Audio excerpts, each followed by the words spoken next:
Welcome to the Cosmos Ecosystem News Roundup. Here are the top stories in Cosmos in the first half of March.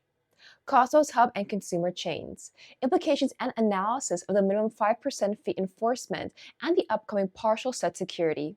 Namada. The Namada mainnet launch is just a few weeks. When will NOM transfer be enabled? Which pilots and crew members are awaiting the shielded expedition? DYDX v4. Review of the ongoing STRD airdrop for stDYDX holders. Osmosis. Incentivization, wstETH, and other updates. Kujira. NTRN liquidity now on Kujira, and upcoming release of SONAR wallet. Celestia. STRD becoming the first rollchain and major project using Celestia for data availability. SAY. Overview of the upcoming SAY v2 upgrade. Persistence, stkATOM, new automated delegation strategy, and launch of stkSTARS. Secret Network, a collaboration with Lava Network and supporting a better crypto policy and regulations. Akash, new high-performing GPUs available at the lowest cost in the market. Other ecosystem news, Lava Network milestones and updates focus sections about Cosmos Hub and consumer chains, STRD and Neutron, Namada, DYDX, Osmosis, Kujira, Celestia, SAY, Persistent, Secret Network, Akash, and crypto regulations and compliance updates with MME. All this and much more in this episode. And now for today's top stories. The Cosmos Hub V15 upgrade will happen on the 20th of March. A major highlight of this upgrade will be the enforcement of the minimum 5% fee for all validators. Previous government's proposals to enforce a minimum 5% fee before the launch of replicated security were rejected. But last year, a signaling proposal to add the minimum 5% fee was approved, although it wasn't implemented yet. Since the launch of the Cosmos Hub in 2019, many validators choose a 0% or very low fee to attract delegators, and several validators with a fee from 0% to 1% attracted many delegators. After the V15 upgrade on the 20th of March, this strategy will no longer be possible, and it will be interesting to see what the reaction will be of those staking with validators with a current commission below 5%. For those staking with a 0% fee validators to keep receiving the same yield as before, they will need to liquid stake ATOM to earn the staking rewards and the additional yield by LPing or other DeFi activities. The estimation is that this won't happen fast, but gradually, over several months when delegators realize about the new minimum 5% fee. For validators with a fee below 5%, if their delegators stay, they will be able to increase their revenue. However, there is a risk they will lose delegations. Also, delegators may start considering other factors to choose validators like uptime, governance, participation, technical or community contributions, rather than a 0% fee, since most validators will have a fee between 5% and 10%. Given that around 42% of the Cosmos Hub staked ATOM is with validators with a fee below 5%, this enforcement of a minimum 5% fee is significant and will likely lead to important stake distribution changes in the Cosmos Hub. Whatever is clear is that many validators were attracting delegators with a 0% or 1% fee, and since they will now have a 5% fee, they will stop attracting delegators just based on a low fee and will need to focus on other strategies to attract delegators. To highlight again, 42% of the staked ATOM in the Cosmos Hub, almost half or a total of around 104 million ATOM, is staked currently with validators that have a fee of below 5%. Even if just around 5% of this 104 million ATOM choose to liquid stake to earn additional yield, the ATOM TVL of STRD, for example, would more than double. With the upcoming launch of the more flexible partial set security, some projects are announcing that they will join the Cosmos Hub as consumer chains, like LS Network. When replicated security launch, there wasn't any historical data about revenues from consumer chains, so Neutron and STRD joined shortly after the launch of replicated security. However, when the high costs and negligible revenues from consumer chains became obvious, no additional projects joined as consumer chains, since validators were unlikely to approve them. A similar situation is likely to happen, where the first few consumer chains joining with the partial set security will be approved, but again, it is important that they bring revenue to Cosmos Hub stakers and validators. Even if governance proposals for partial set security consumer chains will be easier to pass, if no revenue is received after approving a few new consumer chains, the previous situation with full replicate security might happen. For consumer chains, it is great to benefit from security of the Cosmos Hub and be subsidized by Cosmos Hub validators. But they need to think and present what value and revenues this will bring to Cosmos Hub validators and stakers. The Namada Shooter Expedition, or SE, continues to test and fix bugs before the upcoming mainnet launch, likely to happen in April. From February 28th until March 8th, the SE was halted until an elusive bug was finally found. Namada uses common BFT and IBC, but it doesn't use the Cosmos SDK. Instead, Namada is built from scratch in Rust, which means that it is normal to find some bugs during the incentivized testnet. And this is the goal of the testnet. A hard fork was also implemented to release a large number of validators that had previously been jailed. The SE is expected to end around the end of March with a 1-week warning before the confirmed end day. Then the mainnet launch is expected in mid-April, although transfers of NUM won't be available until the last phase of the initial launch sequence. Something interesting is that the SE was expected to last around 3 weeks, meaning until around the 21st of February. However, it will likely last at least 1 month more than expected. The implications of this is that validators and crew members have a lot of time to complete different S-class tasks that in just 3 weeks they wouldn't have been able to complete. So, what does this mean? Basically, validators and crew members don't compete with each other, but they have their own pool of points. However, as more validators, for example, complete each S-class task, the points are shared amongst more validators and hence diluted. A major change that happened in the ranking was regarding the S-tasks about vulnerabilities or explorers and tools. Initially, a few validators found a vulnerability or built an explorer, and they jumped directly to the top 10 of the ranking. However, as more validators built explorers or found vulnerabilities, the points diluted very fast. The snapshot of the ranking that you see here shows mostly validators that found a vulnerability. Apart from the first ranked validator, for all the others, the points are very similar, which means that it will be very competitive until the end of the Shooter Expedition to decide the final winners. Remember that there is a 150,000 STRD airdrop for the holders of stDYDX. Since the airdrop went live, snapshots have been taken daily for 120 days. If you hold stDYDX, the amount of STRD that you will receive will depend on how much stDYDX you held and for how many days out of a total of 120 days. The airdrop is still ongoing, so you can qualify by liquid staking your DYDX. STRD also provides a tool to check your airdrop allocation compared to other stDYDX holders. After the 120th day period, the STRD will be distributed pro rata according to different scores. The TVL of both stDYDX and Persistence's P-stake stkDYDX has continued to grow since the launch. In DYDX, V4 rewards are received in USDC, so STRD and P-stake greatly simplify restaking the rewards with a liquid staking solution. DYDX V4 has achieved new milestones and is now the largest DEX with significantly more volume than the previous V3 version on Ethereum. This means that the largest DEX in the world is powered with Cosmos tech, and they migrate successfully from Ethereum to Cosmos. Hence, many projects in Ethereum may choose to now follow DYDX V4 and migrate to Cosmos for the many advantages over Ethereum that DYDX identified. Grayscale announced the Dynamic Income Fund, which is actively managed and focused on multi-asset staking. From a total of 9 crypto assets in the portfolio, a total of 4, which is almost half, are Cosmos ecosystem assets. Amongst the Cosmos assets, Osmo is included, the other 3 Cosmos assets being Atom, Tia, and Sei.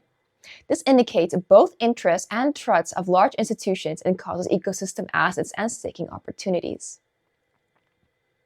Osmosis launched with Neutron and Oxalar a canonical-wrapped version of Lido's sTETH, given the growing demand. To incentivize wstETH on Osmosis, a total of 1 million AXL tokens have been allocated and live on the LP pool 1431. Kujira announced that the next release of SONAR Wallet mobile app will allow users to invest early in protocols launching on Kujira. Kujira decided on this release given the increase in demand for teams wishing to raise on Pilot, with 2 completed sales on Pilot so far. Kujira mentioned the results for the teams funded and the community have been great. The treasury swap deal between Neutron, Kujira, and Manta DAO has been executed successfully. Thanks to this swap, around $575,000 of NTRN liquidity is now Kujira, with an MNTA pair and another USK pair.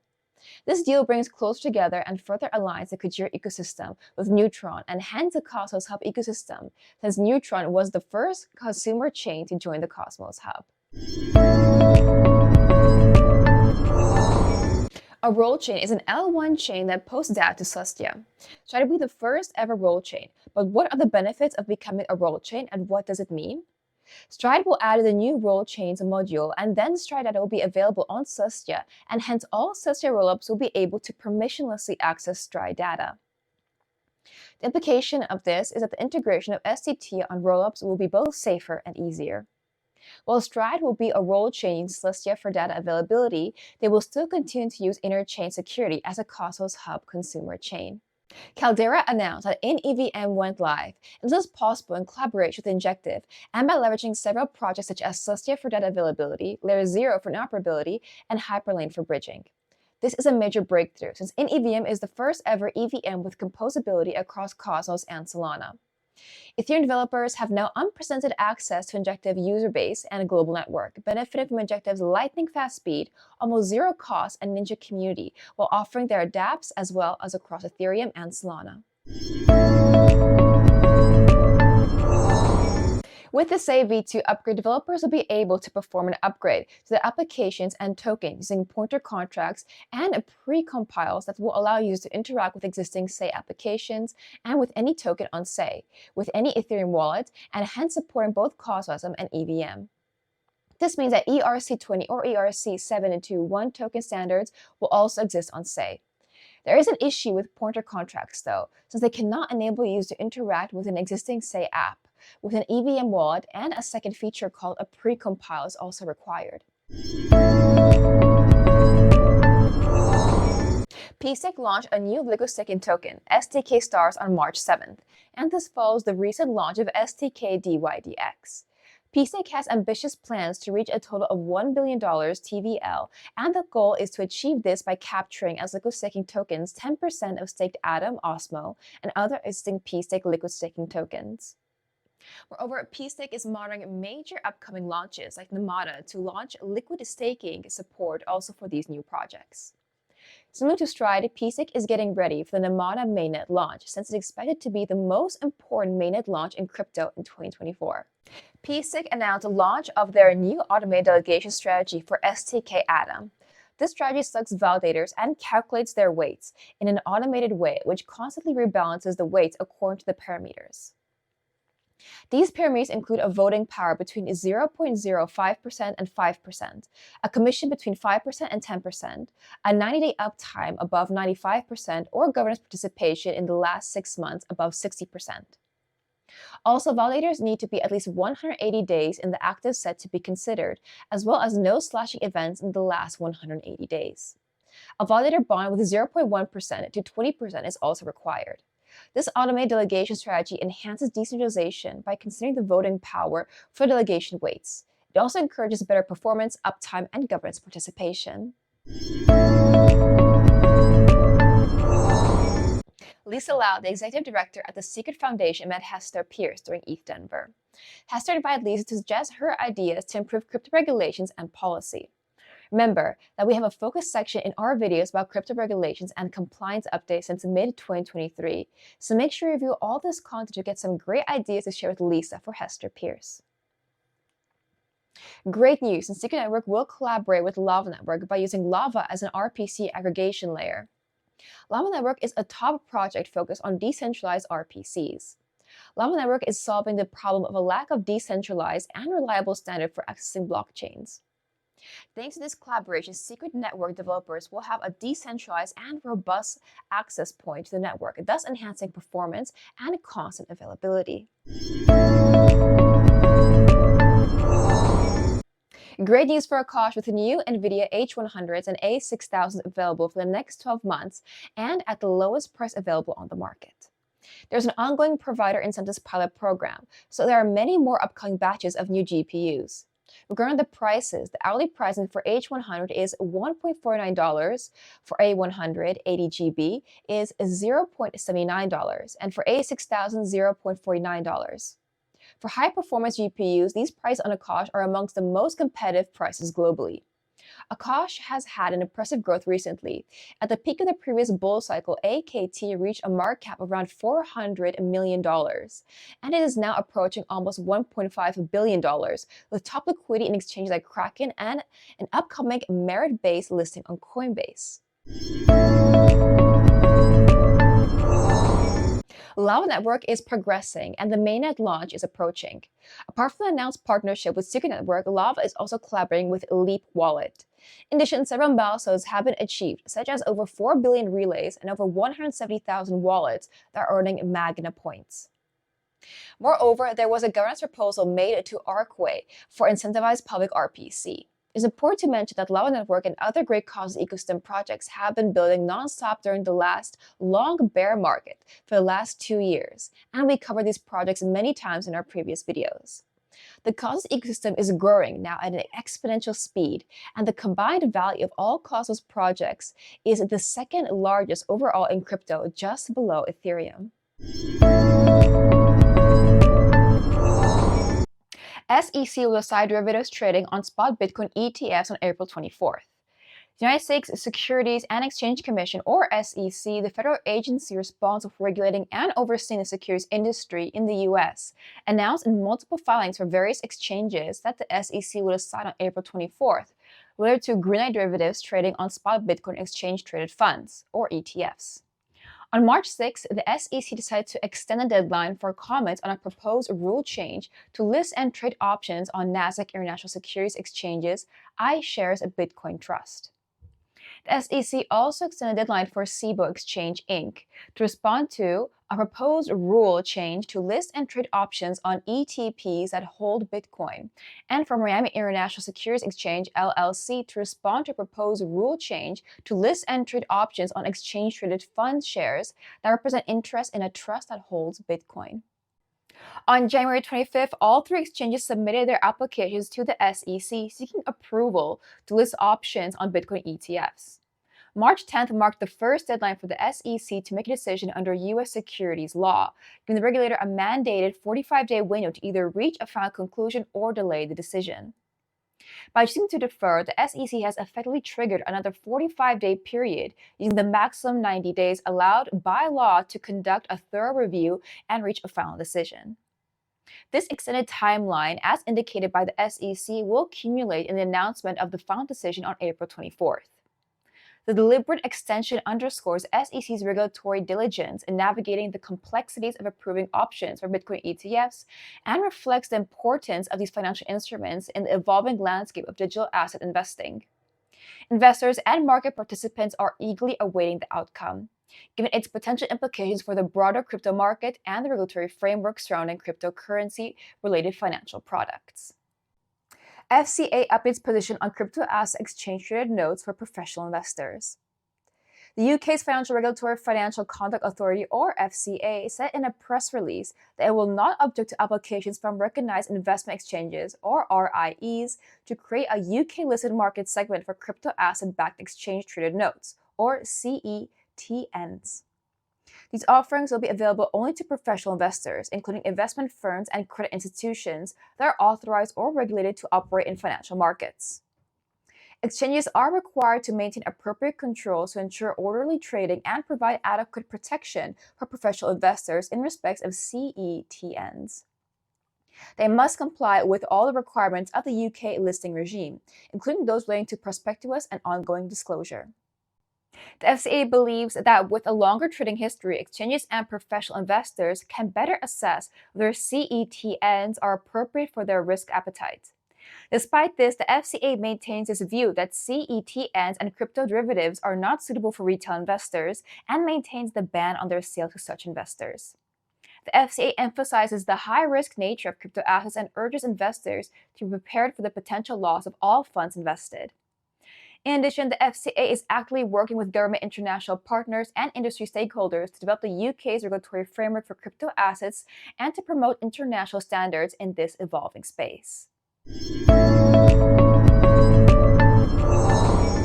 And that is all for today's Cosmos Ecosystem bi-weekly review. So if you enjoyed our Cosmonauts, remember to click that like button, subscribe button, and bell icon too.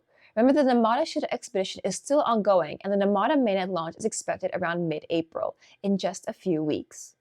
Namada will likely be the most important mainnet launch in crypto in 2024, providing for the first time privacy as a service for the whole crypto ecosystem.